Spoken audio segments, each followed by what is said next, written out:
ఆచి చికెన్ మసాలా. ఆడకపోయినా బాగుండేది, బాయ్కాట్ చేసినా బాగుండేది, కనీసం పరువైనా మిగిలేది. పాక్ ఇప్పుడు ఇదే అనుకుంటుంది. భారత్తో మ్యాచ్కు ముందు పీసీబీ చీఫ్ మోహిన్ నఖ్వీ చేసిన ఓవర్ యాక్షన్ ఇప్పుడు పాకిస్తాన్ కొంపముంచింది. మేము ఆడము, భారత్తో మాకు సంబంధం లేదు అంటూ ఐసీసీని సైతం బెదిరించిన నఖ్వీ తీరా ఐసీసీ గట్టిగా వార్నింగ్ ఇవ్వడంతో తల వంచి బరువులోకి దిగారు. కానీ మైదానంలో టీమిండియా సత్తా ముందు పాక్ ఆటగాళ్లు కనీసం పోరాడలేకపోయారు. ఇప్పుడు పాక్ అభిమానులు ఏమంటున్నారంటే, అంత డ్రామా చేసి చివరకు ఇలా భారత్ చేతిలో దారుణంగా ఓడిపోయి పరువు పోగొట్టుకోవడం కంటే అసలు మ్యాచ్ ఆడకపోయి ఉంటేనే బాగుండేదని కన్నీళ్లు పెట్టుకుంటున్నారు. కొలంబో స్టేడియంలో పాక్ ఆటగాళ్ల ముఖాలలో స్పష్టంగా కనిపించిన భయం ఓటమి తర్వాత కన్నీళ్లుగా మారింది. భారత్ నిర్దేశించిన 176 పరుగుల లక్ష్యాన్ని ఛేదించలేక భారత బౌలర్ల ధాటికి ఒక్కొక్కరుగా పెవిలియన్ బాట పడుతుంటే పాక్ డ్రెస్సింగ్ రూమ్లో నిశ్శబ్దం అలుముకుంది. నఖ్వీ చేసిన రాజకీయాల వల్ల ఒత్తిడిలో బరిలోకి దిగిన ఆటగాళ్లు ఇప్పుడు మైదానంలో తలవంచుకొని నిలబడవలసి వచ్చింది.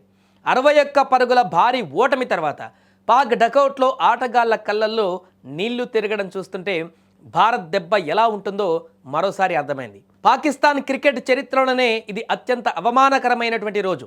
మేము రాము, మేము ఆడము అని భీష్మించుకు కూర్చున్నప్పుడు కనీసం ఏదో ఒక సాకు ఉండేది.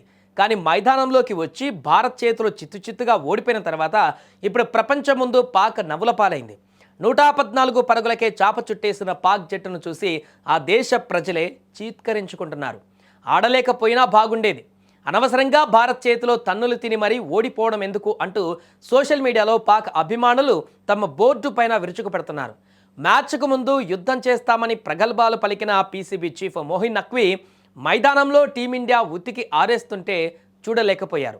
మ్యాచ్ ముగియే కంటే ముందే తన జట్టు ఓటమి అంచనా ఉందని తెలియగానే కనీసం ఆటగాళ్లకు ధైర్యం చెప్పకుండానే స్టేడియం నుంచి కారులో పరుగులు తీశారు. బోర్డు చీఫ్ బాధ్యత రాహిత్యంగా పారిపోవడం పాక్ క్రికెట్ పతనానికి నిదర్శనం అంటూ నెటిజన్లు ఇప్పుడు విమర్శలు గుప్పిస్తున్నారు. అలాగే వరల్డ్ కప్ వేదిక ఏదైనా కూడా ఫలితం మాత్రం ఒకటే.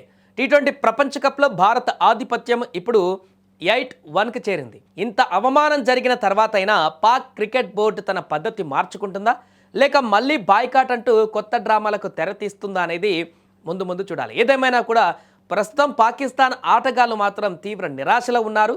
అదేవిధంగా అభిమానులు చేస్తున్నటువంటి కామెంట్స్ అయితే సోషల్ మీడియాలో వైరల్గా మారుతున్నాయి. పాకిస్తాన్లో ఉన్నటువంటి మాజీ క్రికెటర్లు కూడా ఉతికారేస్తున్నారు ఇప్పుడు పాకిస్తాన్ క్రికెటర్లని, అదేవిధంగా పీసీబీ చైర్మన్ని. షోయబ్ అఖ్తర్ అయితే పీసీబీ చైర్మన్ పైన ఘోరంగా విమర్శలు చేశారు. షాహిద్ అఫ్రీది కూడా తన అల్లుడైనటువంటి షాహీన్ పైన కూడా విమర్శలు చేశాడు. బాబర్ని, షాహీన్ని, షాదాబ్ని వెంటనే టీం నుంచి తొలగించాలంటూ కూడా ఆయన చెప్పినటువంటి పరిస్థితి ఏర్పడింది. ఏదేమైనా కూడా పాకిస్తాన్ క్రికెట్ నిన్న దారుణమైనటువంటి ఓటమి తర్వాత ఇప్పుడు డైలమాల పడింది.